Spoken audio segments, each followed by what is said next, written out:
Welcome back! Today I'm finally bringing you a video that hasn't become outdated with the game's release. Also, this is my first video as an official sub creator, but enough about me. This video is dedicated to Rei, because in my opinion she's one of the best support characters in the game right now. I'm a bit embarrassed to admit it, but during the entire playtest I didn't give her the attention she deserved. In my mind I thought she was a striker or psionic combatant. However, with the full game release, I realized she was actually a controller. That's why I didn't include her as a top free-to-play option in my previous video, especially since Rei is one of the free characters you get from the tutorial. Let's break down her strengths and weaknesses.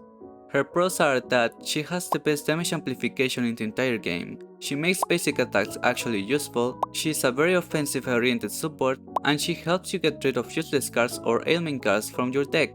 Her cons are that some of her buffs aim very specific cards, and some other buffs only last for one turn. Now let's take a closer look at her cards. These are her basic cards. I know it says 15% damage and 100% crit chance, but it's actually the opposite. It should be 100% damage and 15% crit chance.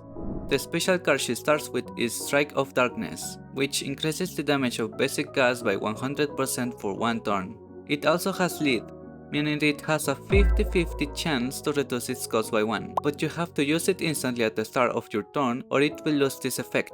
Its most interesting epiphany is a 0 cost card that activates all basic cards in your hand. It also has Retain, so you can wait for a turn where your hand is full of basic cards and then use all of them for free, even if they have a cost of 2. It's like an upgraded version of Nia. Or if you use a character whose main source of damage is the basic cards, you can select Epiphany that turns these cards into an upgrade.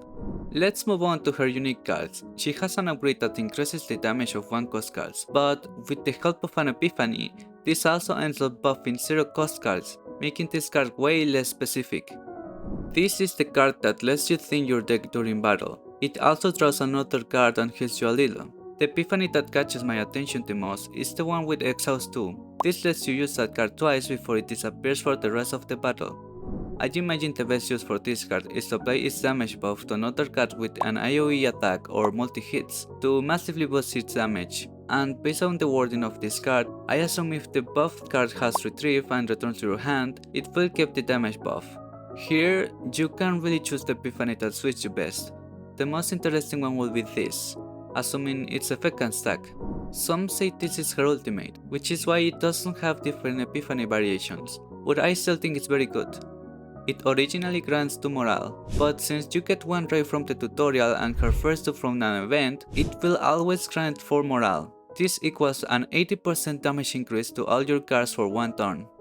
Finally, this is her echo skill. I personally think it was nerfed compared to the playtest version, but dealing some damage and recovering 1 AP isn't bad at all. Moving to her traces, her first potential node gives a plus 15% crit chance to her basic cards, as we saw earlier. If you build Rei with attack, you can increase the damage of her basic cards as well as the damage of her ultimate, which already deals decent damage.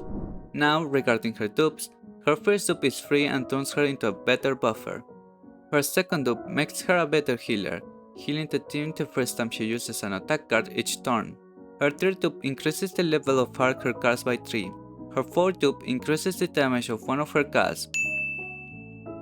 Her fifth dupe does the same as the third, and her sixth dupe unconditionally increases her allies card damage just a little, which adds up in the end.